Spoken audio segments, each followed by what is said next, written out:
Yes, people, welcome to Big Head Mode, your look at the week's hottest video game news. And speaking of hottest, it is ridiculously warm here in the UK right now. I think it's like 30 degrees outside. And I'm recording this in the evening and it is just it's too warm. It's too warm. So I'm sorry for the attire, but it's the most I could wear while still remaining cool without breaking TOS on platforms and stuff. So yeah, with that said and done, we've still got a lot to get into. So let's crack open a cold one and get right into it. 8 large-tittied Latinas. Sony has once again increased their prices. And this time it's not with the actual hardware, but it's more to do with the actual, software or subscription, we should say.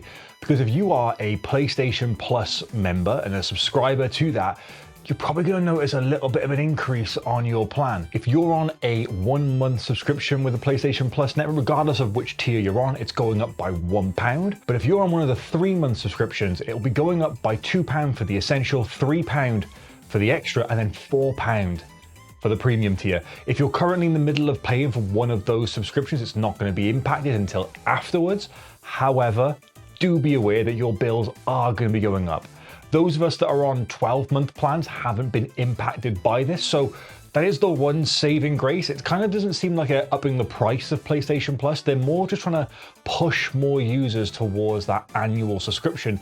And I guess it's kind of driving loyalty, because if you're signed up for 12 months to something, you're going to probably use it a lot more. Whereas if you're on a month-to-month basis, it kind of gives you an option to, get out of it.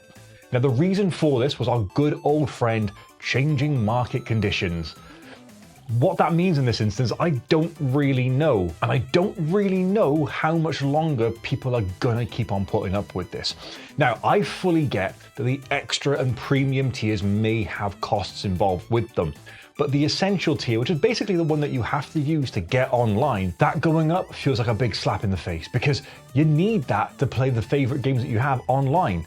Without that, you can't. You're stuck with offline. I don't even know if you can play things like Fortnite and Warzone online without it. I know on Xbox you can, but it's just a weird time overall at PlayStation. And everything this generation has just got way and way more expensive. It begs the question, what's going to happen with next gen? If you've got Xbox coming out with their PC console hybrid, is that going to have an option where you have to pay to play online? Or is Xbox Live going to be null and void now and it's just going to be Game Pass that we're looking at for that? Because it's a bit strange to be charging PC players for the option to play their games online when they can already do it via their internet subscription. Now, I'm not someone who's going to be impacted by this because I do get a 12-month subscription with everything, because it kind of works out a little bit cheaper anyway, but now it does feel even more and more appealing. But I'm still wondering what the point in premium is. Sony have announced a state of play for June 2nd, and I can't wait. It's going to be happening at 10 PM UK time, so hopefully it's not going to be roasting hot then so I can enjoy it, and I will be streaming it over on Twitch and on YouTube Shorts. So if you want to tune in with me and watch along, the links will be in the description below. I'll be putting it out on Twitter and everything as well, and it'll be lovely to have you along for the ride. Now, what are we going to be getting? Well, we've already been told that we're going to be getting another look at the Wolverine game, which is coming. But aside from that, all we know is it's 60 minutes long. What else is going to be there? Who knows? The predictions are going crazy at the moment. There's some people think we're going to be seeing the God of War games, but they've only just been announced to be in early development, so I don't think we have anything for that yet. But Sony did just recently copyright a thing called Break-In, so we maybe find out what that is. We might see some more from Naughty Dog's Intergalactic game as well. Maybe a look at the Elden Ring movie trailer. Maybe a bit more of the Bloodborne one. Who knows? Who knows? We might see them at Summer Game Fest. I'm not sure.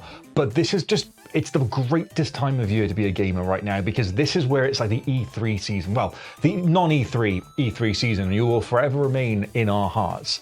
I remember E3 when I was a kid, reading about it in magazines and just always wanting to go. But unfortunately, I can't because it doesn't exist anymore. But Jeff Keighley does his thing with Summer Game Fest and it is incredible. And I cannot wait to cover loads of stuff there. But we now know that Sony's going to be having a state of play, not a showcase, a state of play.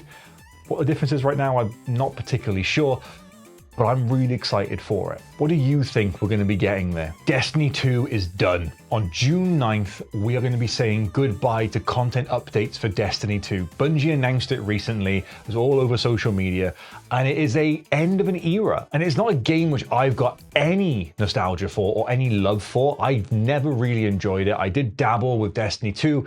I didn't get along with it, but I do know there's those of you out there that absolutely love this game, given the comments on the last video I made when I talked about Destiny 2. Seriously, I wish people would watch the video before you comment and then realize that I've actually said what you've said. But this is it, 9 years of service with it, 8 major updates and smaller ones as well. Can't deny there was a lot of support for this game. Although the reviews for the expansions didn't really hit where they thought they would, it has been a game which has got a humongous following online. And the worst thing about this is we don't know what's next. Destiny 3 has been announced to not be in development. So where do we go from here with Bungie? It's a really, really weird one, but it's always sad to see a game like this sunset. Now it is going to be left in a playable state, but they have said that aside from like security patches, there's going to be no extra content coming. Which it's nice to see it still playing. How long that'll last for, we don't know. With that in mind, those of you out there that have got a love for that game can continue to still get that. I know players have sort of planned a big event for the 9th as like a final hoorah for this game. And if you're a Destiny 2 player, I'm sure you're probably going to take part in it as well. The whole history of Destiny with Bungie, originally being with Activision when it first came out, to then leaving and self-publishing, being marred with lawsuits and expansions that haven't hit the mark. It's been all over the place, but those fans have been there for it. And I empathize with you when I see this happen, because it's never nice seeing this happen to one of your games. However, hopefully there's a solution for it in the future. But really, what the hell is going on at Bungie? Because yes, Destiny 2 is closing, and yes, Destiny 3 isn't happening, but we're also getting massive layoffs to go along with this as well. Some of the team have been moved to Marathon, whose player base is holding on by a thread right now, but the rest of them are unfortunately being laid off, and it's a tale as old as time in the video game industry of recent, and it is an upsetting thing to see. What makes this worse is that some of these people that were working on Destiny 2 didn't find out that the game was being sunset until the public announcement, which is just wild when you think that they were working on stuff that then wasn't going to be coming out, and no one thought to save the time and energy associated with that by telling everyone internally. We also know that Bungie are incubating their projects, and the last time we heard a studio doing this was Bluepoint.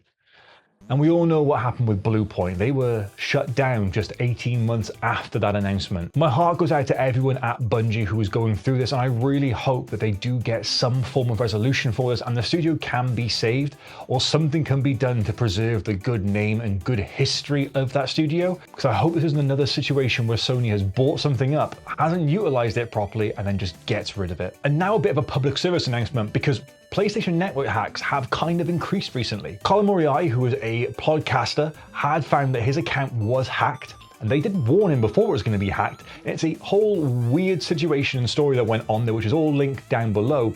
But the crux of the matter is, make sure you're on top of your security with your account, and also make sure you're not sharing transaction IDs online.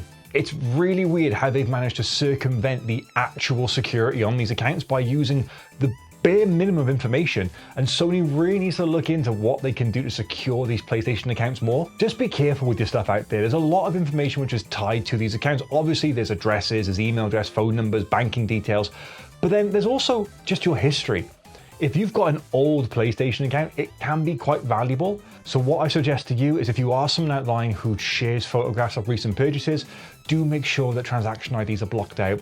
Do make sure you're on top of your passwords, your two-factor authentication, and email addresses, just to do what you can to make sure everything is secure. I'm sure Sony are looking into this, because PSN seems to always have issues with hacks and always have issues with people gaining access to stuff that they shouldn't have access to, or even just going down. So please, be safe out there, be careful with your data, and don't share what you shouldn't. And now we've got the Xbox Game Pass games for the end of July that have been announced. I'm going to rattle off all these games. Some of them are for PC, some of them for console, some of them for both. So first up, we've obviously got Forza Horizon 6, which is a game which is in contention for Game of the Year this year. It is just incredible, and I have loved playing that game.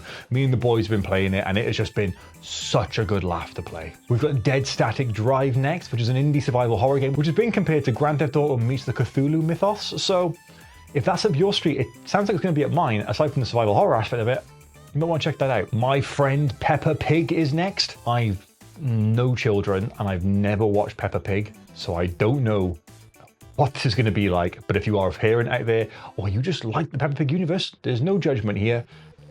You've got this coming. And then we've got Pigeon Simulator.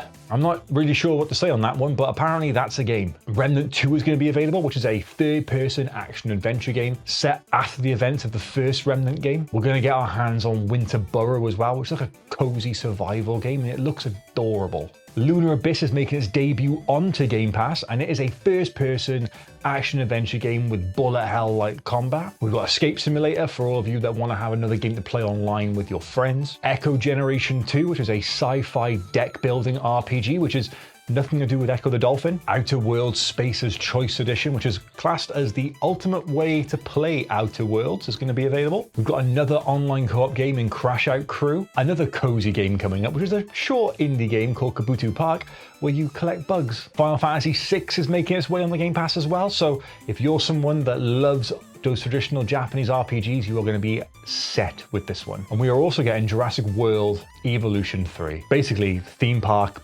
but with dinosaurs. So please look after them and don't let there be another incident where one escapes and we have a whole film made out of it. And that is it for Big Head Mode episode 11. Thank you once again for everyone for sticking around here. It is so warm. I am sweating right now, and I hope I don't look disgusting when I'm filming this, more so than I already look anyway. If you want to hang out a bit more, the Discord link's in the description below. The Twitch links are in there as well. I've been pretty active streaming on Twitch every so often this week.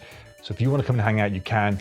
If you want to follow me on anything else, it's all down there as well. Shout outs to every single one of you. Make sure you're looking after yourselves out there if you're in the UK. Make sure you've got your Factor 50 on and you're staying hydrated. I would have loved to have like a Gamer Subs like sponsorship for something like this, especially in this weather, but I'm not at that level yet. However, in the future, who knows? But just make sure you're taking your salts and make sure you're having enough water and looking after yourselves out there, okay? I will see you all for the next one. You stay safe, and I'll see you soon.